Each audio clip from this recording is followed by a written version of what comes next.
thank you for coming on, man. Thank you for taking the time, even though it's a little bit late. Do your days usually run in late? Yeah, man. As a entrepreneur, fitness and wellness entrepreneur, you gotta do whatever it takes to make sure things are running on the business side of things. So first off, I just want to say thank you for inviting me on this podcast as well. I'm super excited to, have this conversation and finding someone locally in Charlotte. Considering I just moved here a couple months ago is very exciting as well. So thank you. Yeah, no, thank you. How has that transition been? How have you been settling into your entrepreneurship journey? I guess because you just started Aqua Fit, but you have been a coach, an aquatic fitness coach for 5 years, right? That's correct. Yes. So I've been in the aquatic fitness industry for 5 years now, and I just founded Aquafit. Actually, I founded it a year ago when I was living in New Jersey, and then I moved from New Jersey to Charlotte about 4 months ago in mid October, and so I'm basically starting from scratch Aquafit in this in this area. And the program, even though I live in North Carolina, the program is being held in South Carolina.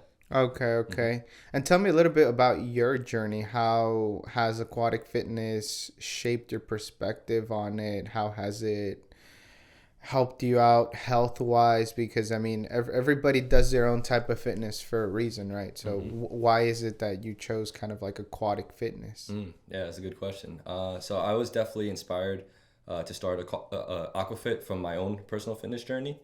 I would say my own personal fitness journey started about 5 years ago too, when I got into the world of fitness. So 5 years ago, I was a sophomore, no, sorry, a junior in college. I was doing exercise science at the time, Okay. and I was really into um, learning the deep depths and knowledge about what my body's capable of. So that allowed that journey was researching on online, social media, Instagram, Google, the top experts I could find in the field. I learned a lot in mobility. I learned a lot in strength training. I learned a lot in cardio conditioning. And I was fortunate to find aquatic fitness training in a career fair when I was in college. So that's how the Okay. Aquafit journey began, by meeting my former employer, Mr. John Dohanik, who's the founder of Aquatic Performance Training up in New Jersey. By the way, an amazing company up there. If anyone's in New Jersey, definitely check them out. But he's the one who got my foot in the door with aquatic fitness training. I'm interested then if you studied a little bit of the science behind it. I know that, or from what I know, is that let's say aquatic fitness is a less tough, less strenuous on your joints. Like that's all I know, right? But you talked about also your endurance, also the I guess what our body is capable of. Do we reach new heights by doing aquatic training compared to other training methods? Because I do a lot of running myself, a lot of I would say like calisthenics, like body training. Oh, that's awesome. So how much different would you say that aquatic training is, like in which you were discovering coming up, like still going back from like college time? Yeah, so I'll go to your first point where you said about the resistance on the joints. And, one of the things I preach about the most about aquatic fitness training is that it's low impact on the joints. By low impact, meaning there's not a lot of pressure on the joints as opposed to training on land when the force of gravity is being applied on your joints. In the water, gravity is basically non-existent. There's still obviously gravity being still happening, but because of the buoyancy of the water, it takes the pressure off of your joints so that you're able to have more freedom, more movement in the water itself. That's why, when you go in the water, you have that floating sensation and you're able to just kind of like stretch out and move. That's the low impact of the water affecting its joints. So the low impact part of training in the water, it's amazing because you're able to move your joints in so many more different directions. You're able to move at higher speeds. You're able to move at your own intensity level, which is awesome. Because on land, what would you, what's the force, or how do we increase the intensity of training when we're doing land training, when we're exercising at the gym? Resistance. Resistance. Okay. Or that's how I see it, right? Resistance. Yep. Resistance training. And what's a typical resistance training that a lot of people do? I don't know, like lift weights or yeah, lift weights. Yeah. Exactly. So lifting weights. So typically when we want to increase the intensity of a workout on land, we'll increase the weight. So 10 pounds, 25 pounds, 50 pounds, 100 pounds, whatever it is. It's different in water. So we don't use weights in the water. We use our specialized resistance gear, which is actually what this is. Have you ever seen this before?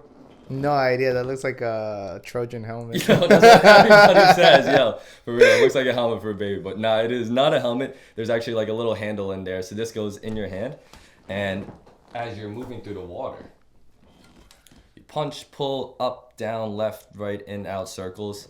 The water flows through and it provides resistance. And the cool thing about training the water is that the faster you go or the more force you put, the more intense the workout becomes. So the workout of training the water is all dependent on the individual himself. So my 100% intensity is going to be different than your 100% intensity. It's going to be different than my grandma's 100% intensity. It's going to be different than my dog's 100% intensity. So it's cool because you could adjust these workouts to everybody's, or I should say all the exercises anybody could do. And then the intensity part is just whatever the individual is capable of, which is really cool. So it wouldn't matter age or anything like that to kind of the people that can do it, you don't limit them to age or anything like that. That's correct. I've trained people as young as 15 years old and as old as 93. And actually that individual who was training with 93, even though I don't train him anymore, that was when I was in New Jersey. I saw him training still about like 2 weeks ago on a video clip on Instagram. I think he's like 95 or 97, something like that. So he's still moving around. Yeah. And what does it do to the muscles then? Do you gain muscle mass? Are you, like, let's say I do aquatic training for a month or two. What performance difference would I see, like, let's say on land? Does it make some type of difference? Oh, definitely. Yeah. And I still support land training. I do land training myself. I think aquatic training is a great way to supplement that land training because there's a lot of just like missed muscles, I'll call it, that land, it's hard to hit those muscles on land, but it's easier to do with aquatic training. So going back to your question, with aquatic training, you are able to build muscle mass. It's not to the same degree as land training, but you are able to build muscle mass. I would say it's more of it's better to get your core training in, and it's also able to help tone your muscles, and it's also helped to just be a little bit more compact and find your center of gravity or center of movement when you're doing aquatic training. Really? So like balance, you work like 100%. Yes. Yeah. 100%. Because look, if we're in water right now, so right now we're in air, and actually air is, some people consider it a liquid, but obviously, we're able to move around nice and easy. If we're in water, we would feel that resistance as we're moving. So if I were to move let's say my arm back, the water is going to push me in the opposite direction, and then you kind of have to like counteract that balance. In order to counteract that balance, you got to keep your core stabilized as best as possible so that you're staying in the water. Because if your core is loose, as you move your arm back, your body's going to move forward. As you move your arm forward, you're going to go back. So it's going to be like this. It's a weird movement. But what you want to do is you want to stabilize your core so that you can really target, that specific area. Even if you're doing this, you're still getting a workout. You're still, you're flexing your spine, you're extending your spine. So, it's still a workout in a sense. But if you're trying to target, a certain area, in this case, a chest fly, trying to work on your pectoral muscles going in. And then you're also getting some scapular retraction going back, working the back of the shoulder, a little bit of rotation as well. You want to try to stabilize your core. So then going from what you said, then does it increase flexibility if then you are finding your center of gravity? Does it start working the flexible parts of your body too? Like, do you increase flexibility? 100%. And I don't like to use flexibility as much. I like to use the word mobility. And I am a big proponent of mobility. I actually have a certification in mobility called functional range conditioning. So I love functional mobility, and that's kind of goes back to my fitness journey as well. I wanted to, I was 20 years old when I started my own fitness journey, and originally I was going to school to become a physical therapist, not because I was necessarily interested, but because as when we were in college, we don't really know what we were trying to do. But that was the path that I ended up starting to do. I did a couple of physical therapy places, and it was cool. I met a lot of awesome people, but there was something, I knew I was in the right direction, but it wasn't my end goal of where I wanted to be. So why'd you start physical therapy? Was it to like help increase mobility in people based off like what you wanted, or why exactly did you kind of then switch paths that you didn't like? what you used to do. Hmm. Yeah, I think physical therapy was just the best option that was presented at the time from people I talked to, whether it was my parents, friends, families. They're like, oh, I want to do exercise science. That was my major in college, and I minored in psychology.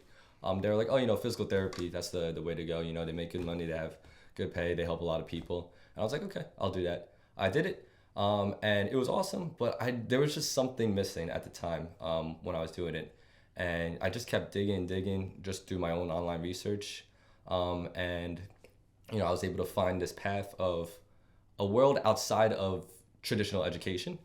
And outside that traditional education, my mind was blown about the different training modalities, ideas, processes, programs out there that's not necessary in traditional education. And, there's definitely benefits to traditional education, but I just like the non-traditional routes that I've chosen so far.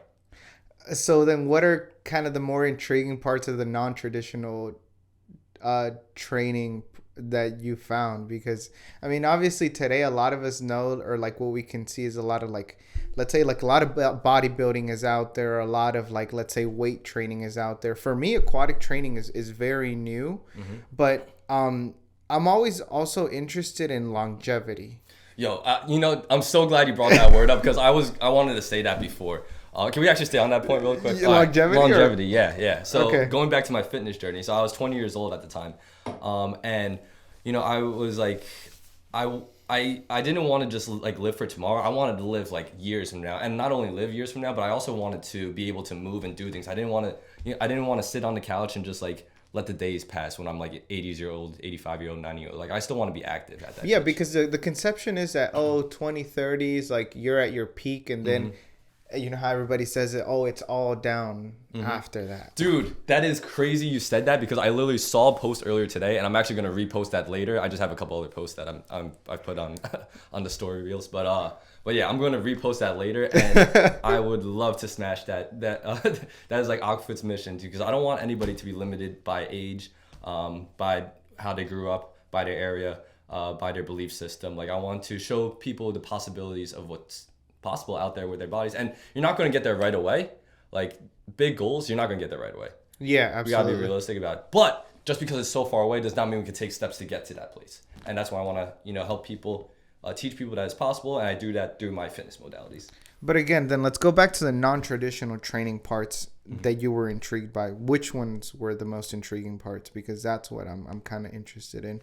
Again, I kind of started my journey of calisthenics because I love that. for 5, 6, I've been training, I can say, for like 10 or 12 years. Like ever since I was 15, I've been trying to work out, gain muscle mass. And up until last year, I started doing calisthenics, and it changed my whole perspective on what fitness should be. Because first of all, weight, I found myself injured a lot of the times. Second, there's a lot of incorrect ways that you can do it, and I was doing them all the incorrect way. Third, I was never gaining muscle mass like at all. Like I never saw my strength increase or anything like that until I actually started doing calisthenics. So like even the aquatic type of fitness is interesting to me because, again, running is so damaging on my knees that I'm just like, okay, maybe this is not the type of training. And through that, I'm also okay then my mobility. You don't call it flexibility, you call it mobility. Was that one of the parts of the like intriguing parts that you found on the non-traditional training, or what else was it? Yes. So the mobility thing, that goes back to one of the certifications I mentioned earlier, functional range conditioning. I took that after I graduated college. I took their certification course in October up in Pennsylvania. I met the creator of the program. His name is Dr. Andrea Spina. He's been a physiotherapist. He's Canadian for I forgot how many years, but he has an interesting perspective on the body and movement, and he calls it like bioflow and how the relationship between the human anatomical body and how we move in this 3-dimensional plane that we call life. Please emphasize on that. Certainly. So, how should I put it? I feel like a lot of traditional fitness weightlifting modalities, people just train in like one or two, maybe a handful of planes. And they train in 2D motion, which is great. But whatever plane someone trains in, they're only going to be strong in that plane. So if their body is ever thrown out of proportion, their muscles will be unfamiliar with that plane, that training plane. So it's kind of like, let's say, a rock climber putting it towards a bodybuilder. Would that kind of be a good example? Or no? Can you elaborate a little more? Because bodybuilders are supposed to have like the maximum amount of strength. They're always carrying weights. But the other day I saw how a rock climber is grip strength and just everything that they do, like their body's compact. So they are thrown into a plane of bodybuilding and they can lift weights. But if you throw a bodybuilder into a plane of rock climbing, they're not going to be able to do it. Definitely. Is that kind of like planes that you're talking about? In a sense, yeah. To where like the muscles don't know how to react? Yeah, like whatever you train in, you're going to be strong in that thing. So, if you're training for weightlifting, you're going to be, super specialized and strong in weightlifting. A rock climber is not necessarily going to be able to do what a weightlifter do. Same thing with rock climbing. Rock climbing is training in all different sorts of planes. So, a weightlifter might not be able to do what a rock climber do. So, maybe a weightlifter is trying to do 100, or let's say like whatever, 300 pounds squats. Yeah. And that plane is up, down, up, down, up, down. So they're able to do that. A rock climber may not be able to do that. Maybe they could do 50-pound squats, but they could do it in more different directions than a weightlifter can. Okay. And so then the training that physiotherapist, that Canadian physiotherapist is started, then what essentially was, like, what'd you get out of it? Like, to where put our bodies under different planes of training so we can adapt to all of them, or kind of find one specific one that works? Yeah. I really wish I brushed up on that those studies. It's been a while since I've looked into it. I've just been so busy with work and move and everything like that. But from my understanding of the training and the certification of them is that how should I say this? We want to explore where our joints, the capability of our joints, the range of motion, where the end ranges of those joints are. And the way we do that is by we find that end range of that joint. And when we find that end range, we want to hold it in place. Usually we find some sort of like stabilization. So let's say there's let's say I'm on the, okay, this is perfect. Let's say my range of motion of my shoulder joint is up to here. I can't move past this. What I would try to do, the end range training, is I would put some sort of solid block under here. So maybe I would put those books under here, and then I would just hold it in place. All right. And then what I would do is I would gently push into the book, and I would slowly increase the intensity, 20% intensity. Actually, I'm going to do it right now. All right. So here's my hand. This is my range of motion. All right, then I would put some sort of solid block and then I would rest it there. All right, what I would do is push my hand into the ground 20% so that the tissue fibers on this inside part of the body, your anterior part of your body, is activated. Anterior part of your body is being activated. And I would slowly increase the tension, about 20% right now for 5 seconds. 4, 3, 2, 1. Start increasing it a little bit more. 40%. Do that for another 5 seconds. Start kind of like warming up the muscle. And then I just gradually push stronger every 5 seconds, just increasing the pressure until I reach at 100%. And when I'm going 100%, I'm like thinking I'm trying to like go through the ground. But obviously I'm not moving because there's a inanimate object there and I can't push through it.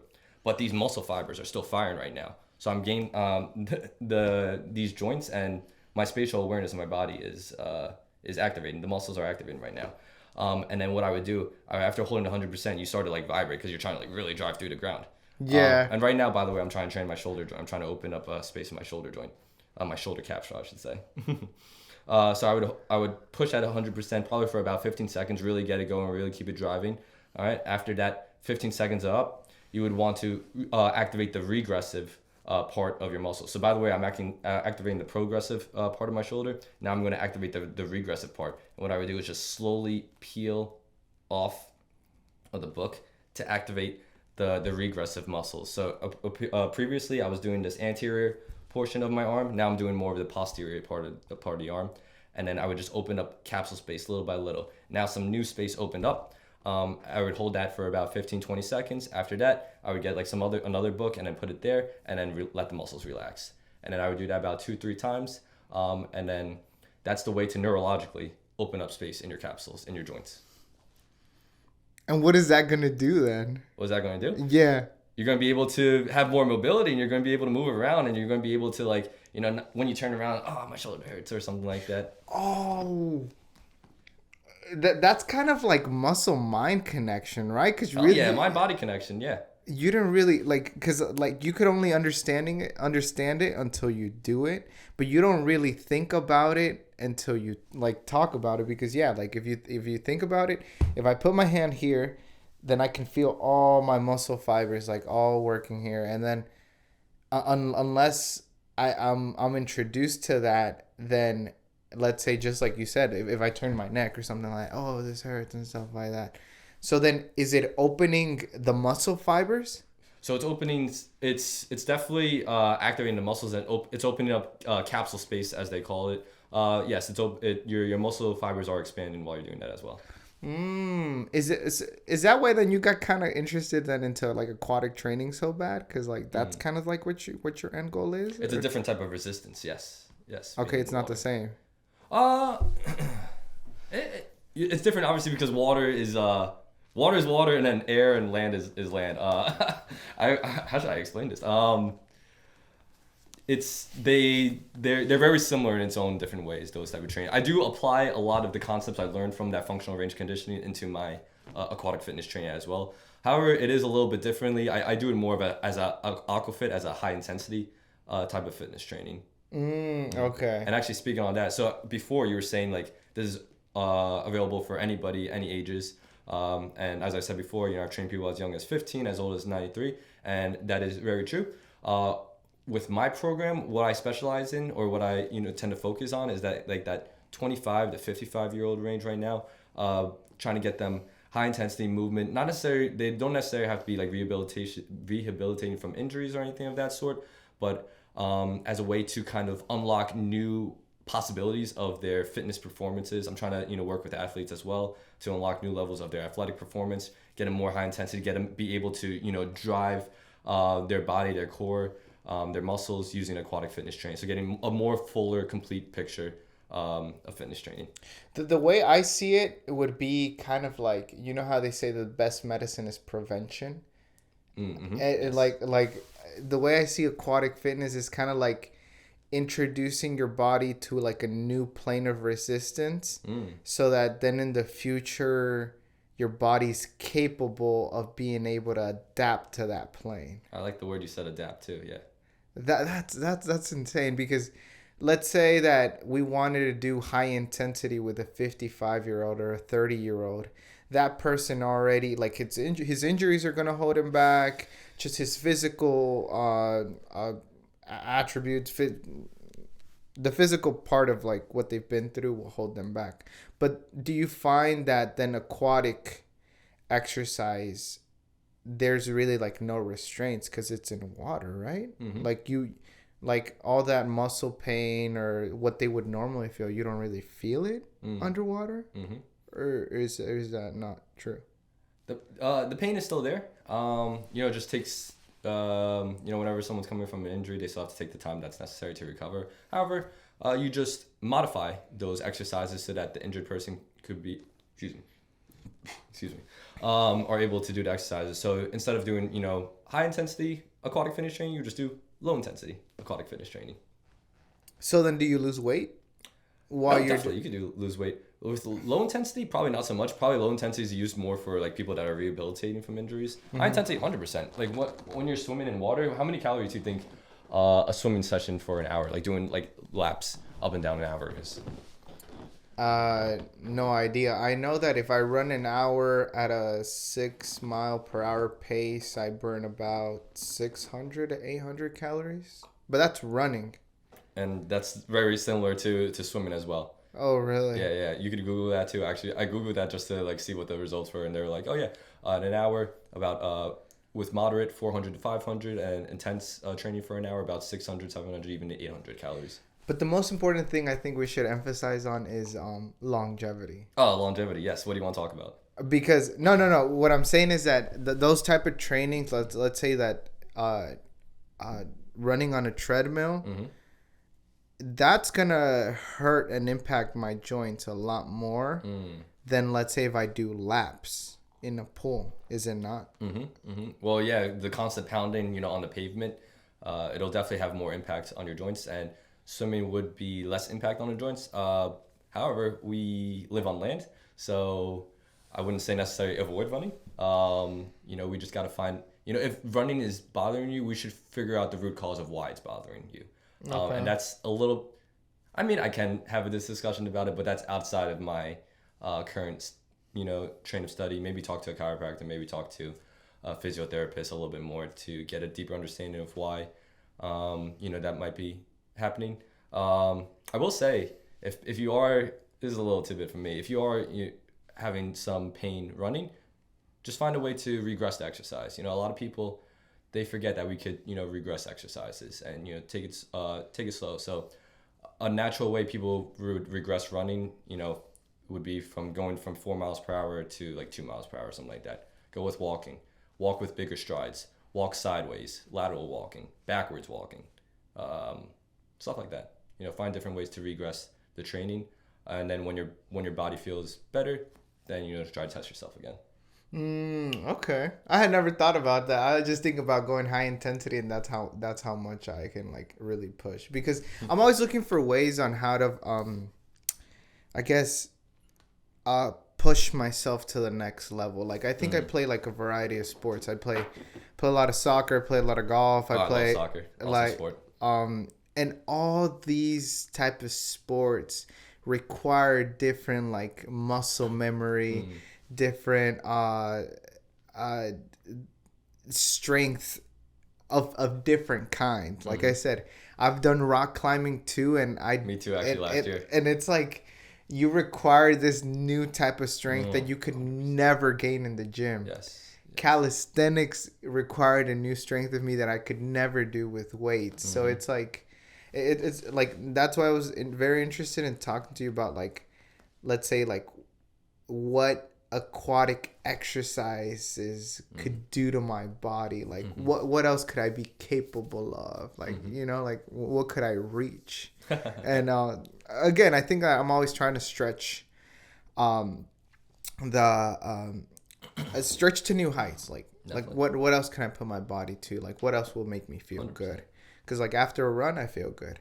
And in like aquatic fitness, like then what would I be able to reach? Most of your clients, why do they choose aquatic training? I would say that very reason you just said right now, to level up, to reach new heights. Whether to level up, reach a new potential, just find their next best version of themselves. With aquatic fitness training, there's numerous benefits. We touched upon a couple of them: mobility, strength, increase in power, increase in endurance, stamina, balance, coordination, blood flow. As you're able to get more movement in your body, the blood is going to be flowing up and down more in your body. When blood flows increase, nutrients are going to be passed down through your body. So some areas of your body that haven't been speaking to each other in a while, they might start speaking to each other, and it opens up. Yeah, it opens up, a world of possibilities of new strength training, new physical training, new mind-body connection training. So yeah. Nutrients, because your body's requiring blood flow to certain areas. Yeah, so I might have worded that a little weirdly, but like, if you have some sort of stiffness in your body, so it's like basically a blockage. When you have like, stiffness, tension, you're unable to move a joint. There, for some reason, the fascia in your body is stuck in place. And then when you're able to kind of break through that fascia, more blood flow is going to be able to pass by that spot that was, that was having trouble. And when blood flow is passing by that spot that was once blocked, nutrients are going to be passed on through your body. And when your new parts of your body is getting new nutrients, you're able to experience, it's like new physical freedoms out there. So tell me about your journey. Like, then how did it, what new things could you do that you were kind of restricted from doing before starting aquatic fitness? I feel like, so growing up, I played baseball. Okay. And I was a pitcher, I was a shortstop, I was a center fielder, but pitching. So pitching, obviously, you're doing this motion a lot. And I just always felt this pain in my shoulder. But I mean, obviously, right? Because like you're gonna do that. So like, yeah. Is there a way to recover from that? Yeah, go in this direction. Doing the opposite thing. Yeah, do external rotation. It's kind of hard to do that in the gym. There is ways to do that, but and even in actually aquatic training, it's kind of hard to do that because to do this motion, you could do this motion, but let's say we're in the water right now. Usually we're in chest deep of water. You're doing this motion, awesome, but you're not doing this in the water. I would have to be underwater to get the resistance in that plane of movement. Okay. Yeah. Okay. I could do this motion like underwater. Let's say the water's here. I could do this motion too, but it's not the same as going this direction. Getting this, there's multiple joints being moved right now. I'm doing retraction of my shoulder blade. I'm also externally rotating my shoulder. I'm also doing my elbow staying mostly in place. Maybe like a little thoracic rotation as well. But yeah, this plane of motion I would have to do like underwater. But then going back to the baseball, you said that you had a constant stiffness on here, or it would constantly hurt. Then that sport gave you that. Then you started looking for ways to get better, or. Yeah, definitely. I had just injuries growing up from sports. Shoulder, a little bit back too. So I guess part of my fitness journey was because I wanted to heal the injuries that I felt I had in myself. And I was just trying to find ways to not feel in pain when I'm sitting down. And aquatic training is great in being able to do that because of the low impact of the water, because of the buoyancy of the water, because of the low pressure. And also the constant resistance too. So going on land, we're fighting the resistance of gravity, which is pointing down.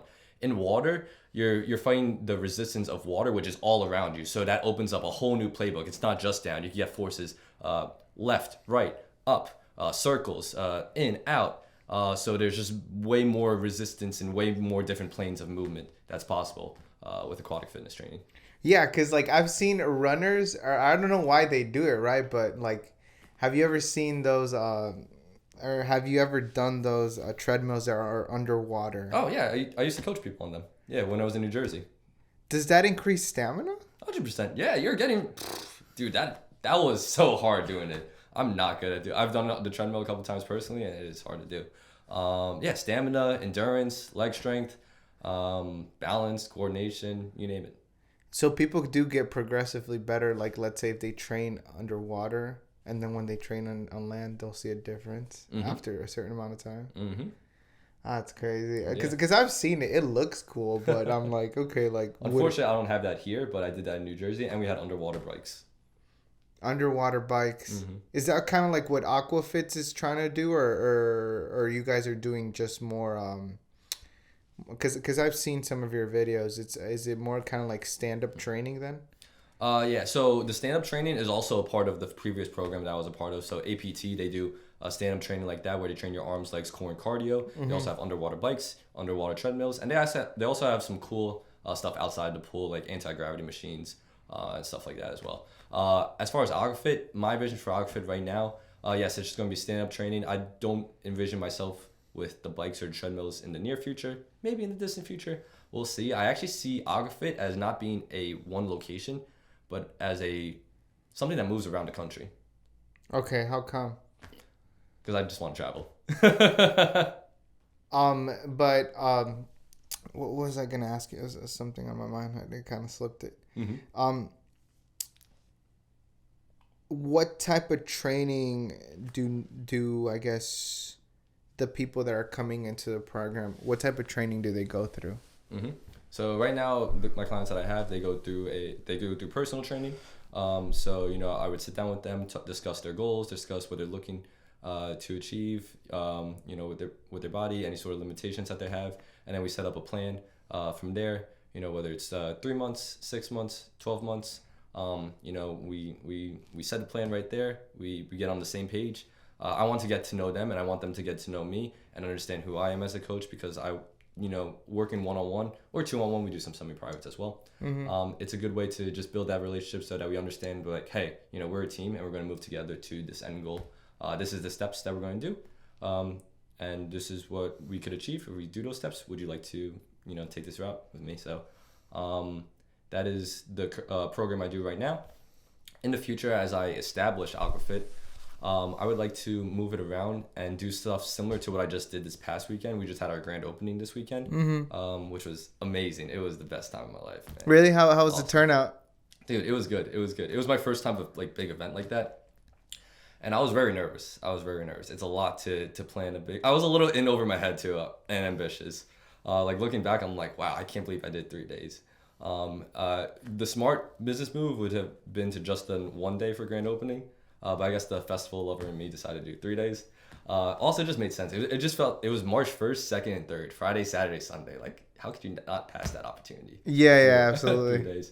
So I did 3 days, and personally, I feel like I could have done better on the turnout, but we had great turnouts. Our classes, there was people in the classes, they were having fun, the reactions were good, the feedbacks were good. Seeing the people's faces after the exercise as well was really awesome to see, because a lot of people, they have no idea what aquatic training is, and they're like, yeah, oh, what am I getting myself into? And I feel like the current not stigma, but the current, I guess, perspective of aquatic training is like, it's for elderly people or for people rehabilitating from injuries. And like what I'm trying to do with my program, it's like, nah, man, it's like, come in here. I'm going to throw you in the fire. I'm going to beat you up in the water, but we're going to have a good time with it. Yeah, because I mean, that's a good point that we can go into. Like, then those are the misconceptions of aquatic training, right? Like, it's only for elderly people or stuff like that. Whenever you could actually use it to level up. Yeah, so it's not only for elderly people or rehabilitating people. That's part of aquatic training, but it's much more than that. And I want to be the much more part. Okay. And you said you want to train athletes. Is it on a specific thing or for a certain sport that aquatic training works best for? Aquatic training is great for all sports. All sports. Anything is possible. As far as who I want to train, it doesn't matter for me. As long as somebody's ready to, is ambitious, wants to level up, is hungry, wants to get to that next level. The possibilities of doing aquatic training will help open up the doors for their own their sports as well. I wouldn't say replace your current fitness training with aquatic training or your sport training with aquatic training. Add it on, supplement it on, and you're going to see numerous benefits by supplementing aquatic training to your sports training. Because like I was saying before, whatever you train in, you're going to get good at that. If you play football and you do football training, you're going to get good at football. If you play baseball, you do baseball training, you're going to get good at baseball. If you do soccer training, you're going to get good at soccer. Add this aquatic training on, because aquatic training, especially the movements I do, I focus on the anatomical, biomechanical movements of the body. It's training for the human itself, the human performance, the human movement. And then when you're able to move your body, move your human body in many more planes of movement, it's going to give you more options to be able to move around dynamically on a sports field. Yeah, and it's always interesting because, like, I think whenever you invite people to try new things, it kind of like makes them question themselves, like, oh, what am I getting myself into? Because like, yep, that happened a couple of times over the grand opening. And I think about it and I'm like, okay, then maybe aquatic training could be something like once or twice a week. Like I started doing jiu-jitsu, I started doing Muay Thai. Oh, that's awesome. I was like, okay. Like the new type of muscles that I had to like learn how to use was like also amazing to me. I was like, I didn't know wrestlers / jiu-jitsu,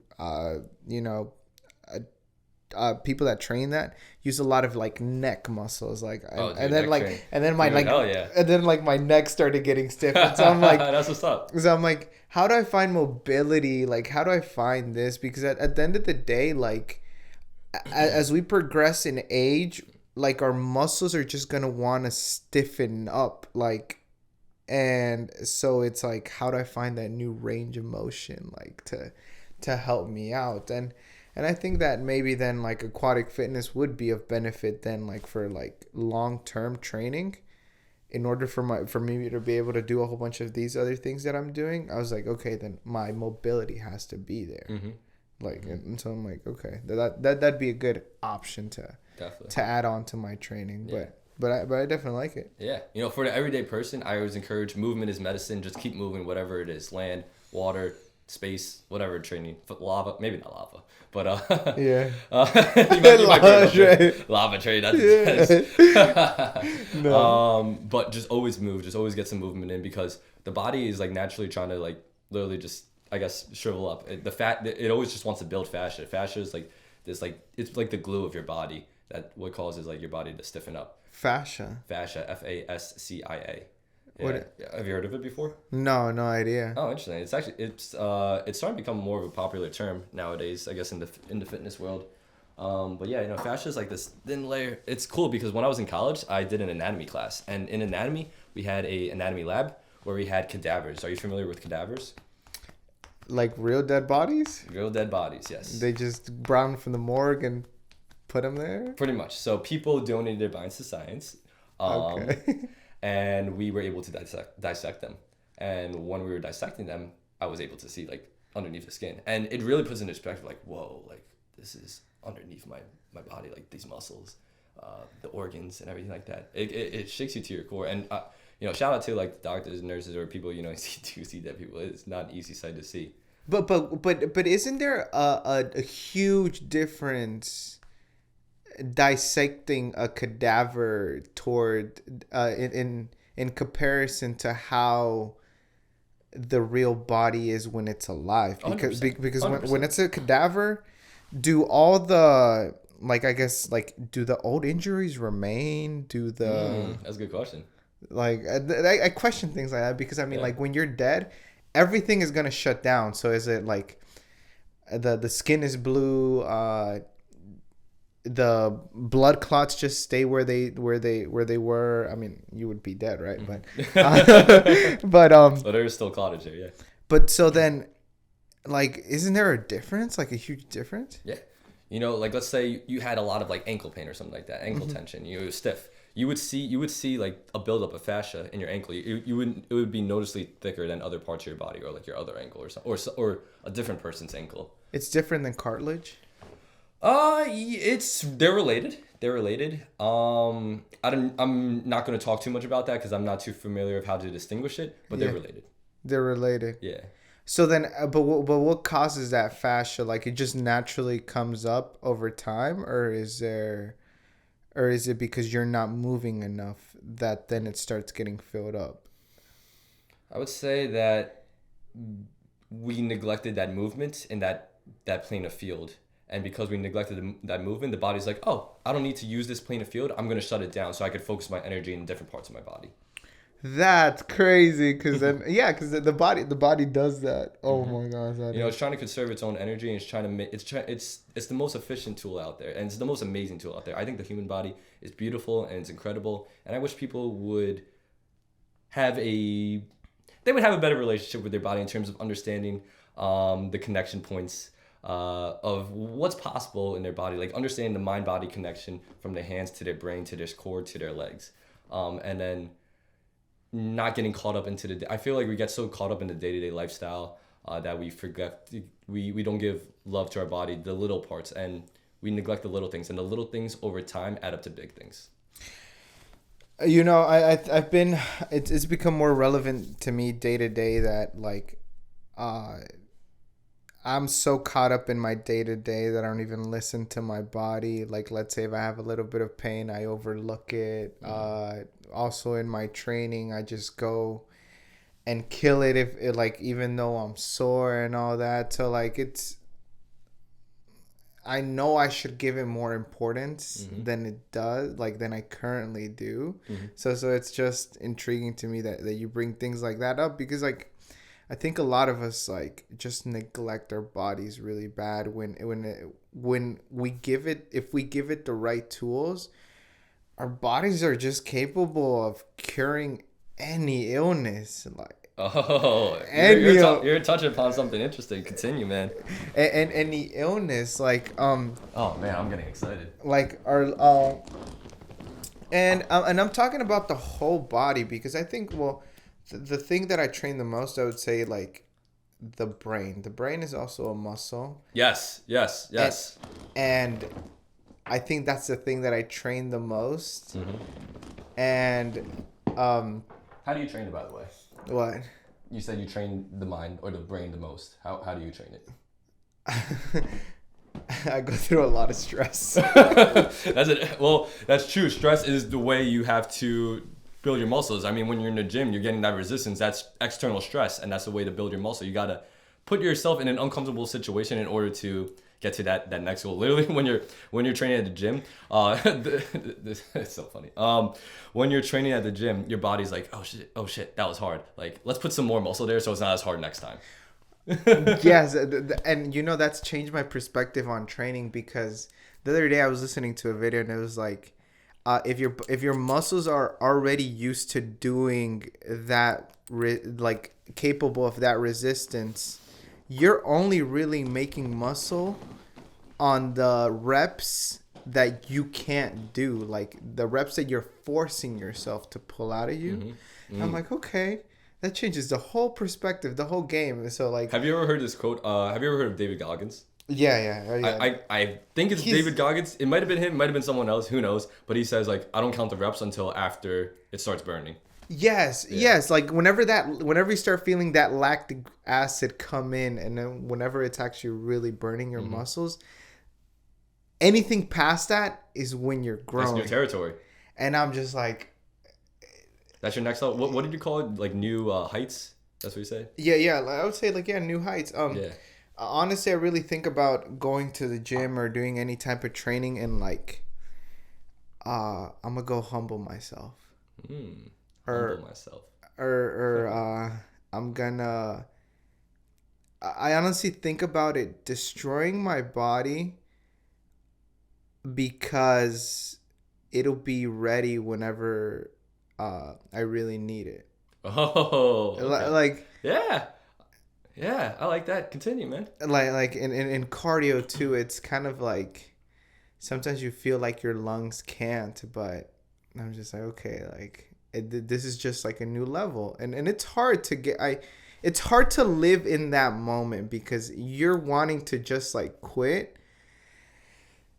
And I think it's another form of like mind training, because I stress myself enough through the day to where I'm like, okay, I'm capable of this, because I mean, I do so many other things. So like, this won't be that hard. So like, I just see training, the day to day, always so real. And also going back to like the anatomy of the body, it's capable of like, let's say as soon as you cut your finger, a whole bunch of red blood cells, or I think white blood cells, start running to that cut to fill up that gap, just for your body to know how to do that and react. Like, man. I'm just like, it's intelligent. Who the fuck made this? Like, right. Oh man, that's a little deeper conversation. This vessel is just amazing, and we mistreat it a lot. We overfeed it a lot too, in a lot of instances. And not just food too, especially with technology. What do you mean?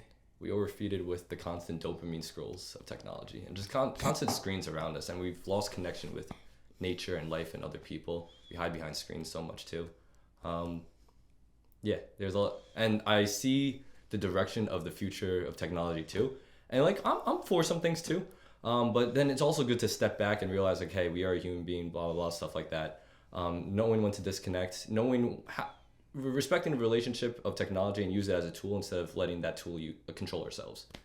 Yeah, and like a lot of the technological tools that today I see, like in fitness, I'm like, okay, it's good to count your calories. It's good to count all of this. It's good to count whatever. But really, your body will tell you whenever it's actually hitting a new peak. Mm-hmm. Uh, just listen to that. Mm-hmm. Um, I feel like today, like the biggest epidemic that we have is, let's say, obesity here in the U.S. I'm Mm-hmm. just talking about here in the U.S. Definitely, definitely. This has And been a topic for like decades. for forever, right? And like no matter how much exercise you do, it also depends and goes back to your diet. 100%. Yeah. And a lot of the sicknesses, the illnesses that pop up today is because of what's going on internally. Mm-hmm. It doesn't have to do anything with external forces. Mm-hmm. It all has to do from within. Okay. So I'm just like, okay, then you fix the body from the inside, and then it'll reflect on what's the outside. Definitely. So so we're going on a whole No, new I love verge it, of man. topics, I love but it. Should we but grab some more tea? yeah, I'll get Yeah, you can we do a some. little But what was that? What was I about to say? We were talking about like internally, nutrition. If I could also add, internal thing is also the thoughts you feed yourself as well. Yes. It's like the same. Bad thoughts and good thoughts come from the same place. Yeah, there's nothing necessarily wrong with bad thoughts. Just don't let it control you. Understand, respect the relationship between bad thoughts and good thoughts. Understand how to balance it. Not necessarily 50-50, find that split. There's something called Pareto's rule, which is like things fall somewhere between like an 80-20 split. Maybe it's 70-30, maybe it's 60-40, maybe it's 90-10 at times. But most of the time, like I think it's the way Pareto rule is laid out is that 80% of the results come from 20% of the labor or the work or stuff like that. Really? Yeah.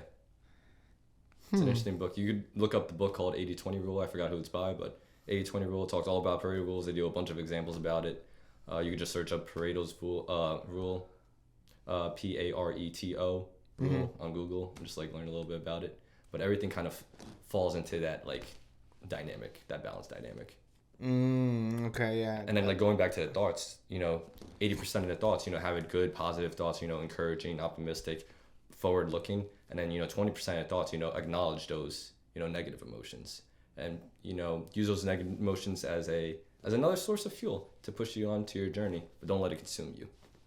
As an entrepreneur, whenever you were leading up to Aqua Fit, what were those restraints you used to have that you're like, okay, should I take this sleep or should I not take this sleep? Because yeah, continue, man. No. I need to still think my thoughts out. So because I just put myself in your shoes and I'm like, okay, like coming out of college, you have all these people berating you with what you should do, what you should have done. You also have some support in the way, but then you also have your thoughts, kind of, I think, a battle of your own thoughts, like, oh, don't do it. Like, as an entrepreneur, like, what were those thoughts that kind of like held you back? I think we all deal with those limiting beliefs in different areas of our life. Actually, I remember I went to this conference and the lady was talking about the 4 fears that hold us back, and I might butcher it a little bit, but the fear of looking dumb, the fear of failure, the fear of the unknown, and then I think there was something else, so there might have been 5 things, and then also the fear of success. Usually those are like the 5 realms of fear that like hold us back. And when I heard that, like I was able to see those words and then like internalize it, and then I was like, huh, interesting. So like whenever I approach situations and I feel like a little fearful, like I think back to those like 4 or 5 fears, and then it's like, all right, why do I feel the sensation of fear, and like why is it holding me back? I've also read some books in my time that have helped kind of push my mindset to get to the next level. I also did this program called 75 Hard by Andy Frisella, which, by the way, I love that guy. Have you ever heard of Andy Frisella? You did that program? I did the Live Hard program too, yeah. The Live Hard program? Yeah, the 1-year program. Is it... You don't get waterboarded, right? No, but it's like it's an intense challenge. It's supposed to challenge your mental toughness. That was the whole point of the program. A lot of people think it's a fitness challenge and you get fitness benefits from the program, but it is a mental toughness program. Really? Yes. And Andy Frisella will stress that out so much on his podcast. He's amazing. I've been listening to him since 2018. He was one of the reasons why I got started on this entrepreneurial career. I actually heard of him because I was part of this like network marketing crew back in 2018. I did that for a year, and they really opened my mind to the possibilities of what's out there in the world. But going back to Andy Frisella, he made this program called 75 Hard and Live Hard mental toughness program to just like, you say something and you do it. No excuses, no shortcuts. Like, you have the boss voice or the bitch voice. Don't listen to the bitch voice. Stick with the boss voice so you can get to your goals for the future. But isn't that dialogue within your head always hard to like overcome? Or as soon as you set it in stone, you do it? Everything is hard when you first start. If I were to start playing lacrosse, I have no idea how to play lacrosse. It's going to be hard. Mm-hmm. If starting a business, I had no idea what I was doing. It's hard. It's still hard. It's been hard. But you just keep doing, you keep attacking it little by little, day by day. It gets easier. But you have to take that first step, and you have to keep moving, and you can't let the difficulties of those challenges get to you. And then other distractions are going to you. Like with my business, like some personal things have been going on. Like let's see what I want to talk about on camera. Let's just say there's just outside distractions that have tried to creep its way into my realm of awareness. And while I do have to put attention to that, like I know my main focus right now is getting Aqua Fit on the ground, getting it going, getting it moving, building that momentum. And I'm like putting the blinders on right now as best as possible to focus on Aqua Fit and then handle everything else as it comes. Does that mean I'm neglecting everything outside of the space? Not necessarily. Some things I have to take care of my personal life. Is non-negotiables that I do have. One of my non-negotiables is exercising. I need to exercise. Like, can't do that. Actually, this past weekend was the first time I missed 3 out of 4 3 days going to the gym in a 4-day time span in like years. It has to be at least 2021, 2020 when all the crazy shit happened. Damn. And even missing like 2 days in a row, it's been a while since I've missed 2 days in a row too. But don't you feel like that's also, because I go through that too, because like let's say I try to wake up every morning at least at 4:30. Oh, that's badass, man. I wish I could do that.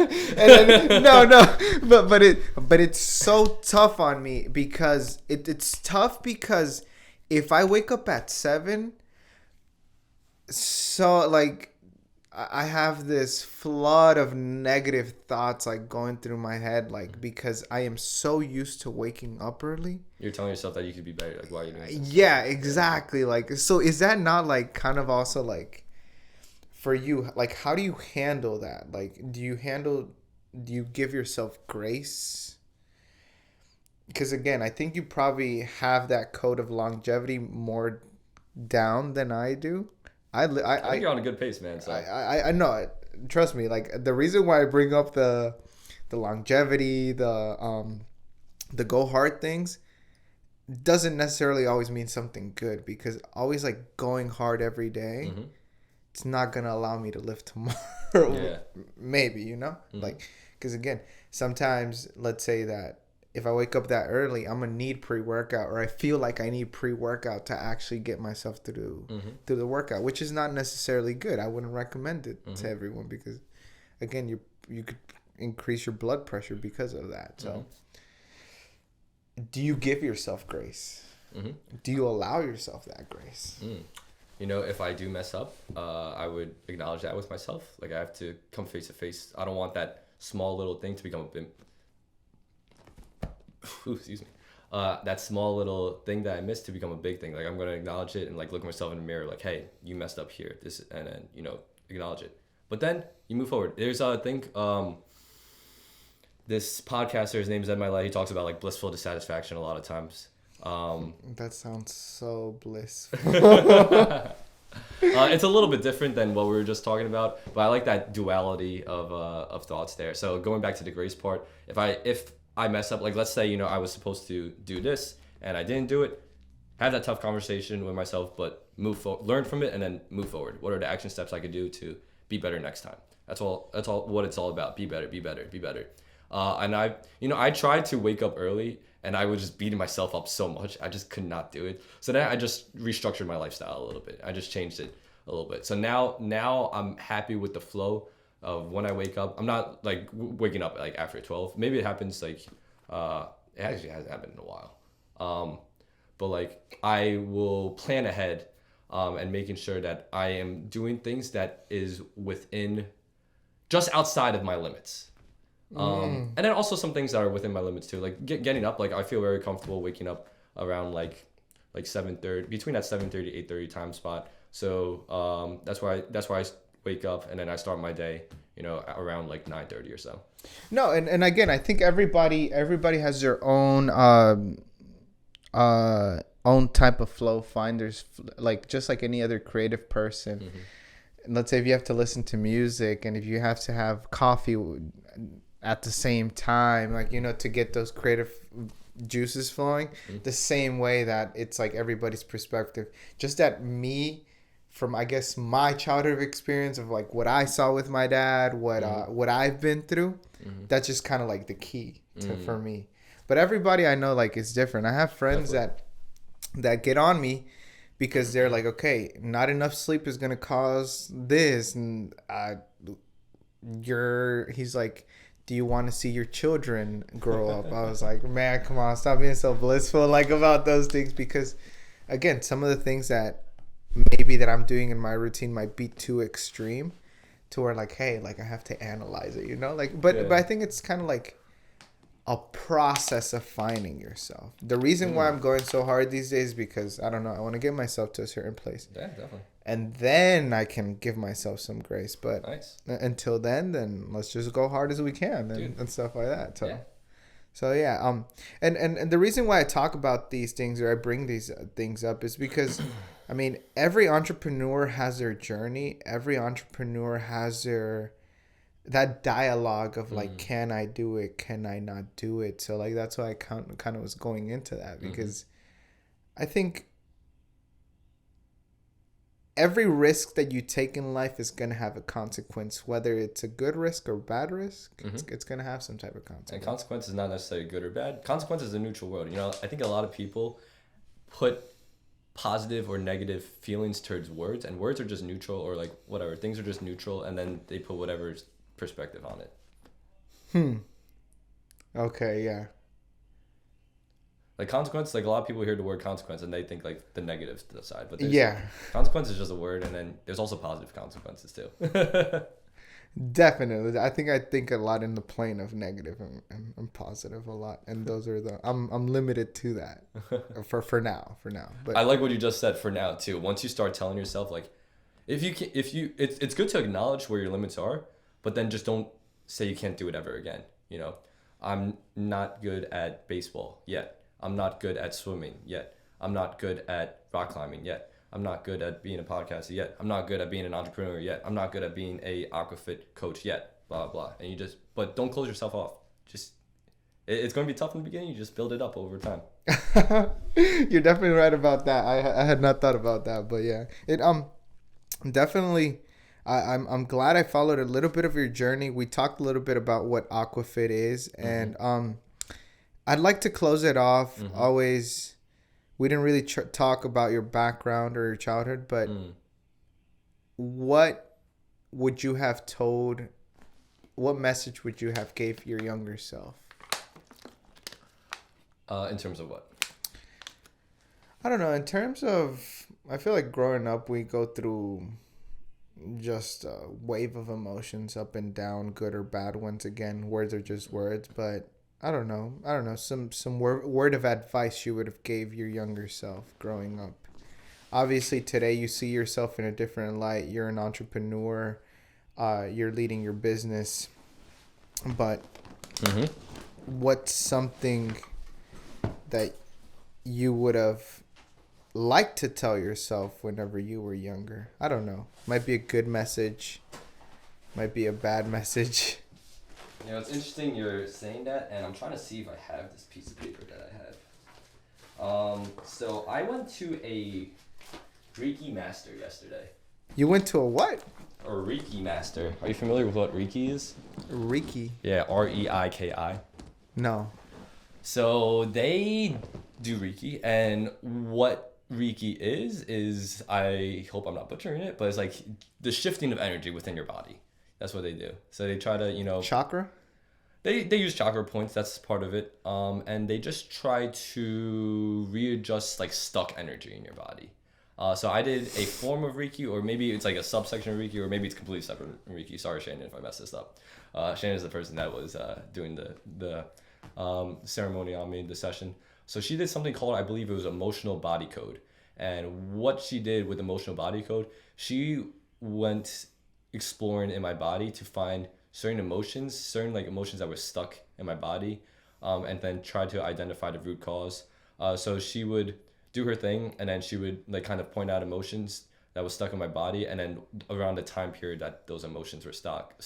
And I was trying to pull out the piece of paper. She wrote it down. I guess it's at my house right now. But there was like a bunch of emotions apparently that was stuck when I was around 7 years old and around like 17, 18 years old. And it was cool. It was just like cool to look at and see. I was like, oh, that's interesting. And then just trying to like think about my life back then too. I also thought there was some other things more current that would have been brought up, but it's also interesting to hear like the things that I might have forgot about like 10, 15 years ago. So there were the emotions you just kind of forgot then. Yeah, we just kind of, let those emotions build up. We just, take that deep breath, hold it in, and just like let those emotions just stay in our body. And those, whatever we were saying before, like those little things become big things over time. And, but as we're growing up, it's cool because every 7 or 8 years, you're like a whole new person. Like the body cells are constantly like replacing itself, which is a really cool concept. Like the skin, the tissues in your lungs, your liver, your eyeballs, whatever, your hair follicles, they constantly like the cellular process is just like constant death and repair. So like every 7 years, like a whole new different person. I kind of take like that every day is death and life again, because in the morning, like, I don't know, because you don't know whether you're gonna wake up the next day. Yeah, no, that is 100% true. And once you have that perspective, you're like, I gotta do stuff now. And I guess that's where you kind of your go hard mentality comes. And it's good to go hard, and then it's also good to also step back and look at the macro of things too, and like what's the direction I'm going, where I'm at, how am I doing on a holistic aspect as well. By the way, I'm in part of like a holistic wellness community in Charlotte, which has been really awesome as well. And we'll definitely have to get we'll have to touch that subject, I guess, on another podcast episode, just because we do this for about an hour. Yeah. But it's interesting. Like I said, every time I talk with somebody, I gain a new perspective, and I think that's what it's constantly about: having that dialogue, being open-minded to these new ideas. Because just like you said, I'm not good at baseball yet. I'm not good at being, not the best I can be in as a trainer in Aqua Fit yet. Like all this dialogue, it's like if we don't limit it, then the results, the consequences are limitless. Definitely. So can I touch upon that before we end it? Yeah. So the world is your oyster. You can do whatever you want, but then that can feel overwhelming to people too. So what's like the balancing act? Okay, where do you want to put your focus? All right, like, write down your passions, write down what you want to do, what you want to achieve in your life. So like, even though I'm not good at these things, that doesn't necessarily mean I'm going to attack all of them. Like, no, if I want to be where I want to be in the future, like I got to, narrow it down to about like 3-4 things. And then, define what those things are, and then attack it until it's attacked.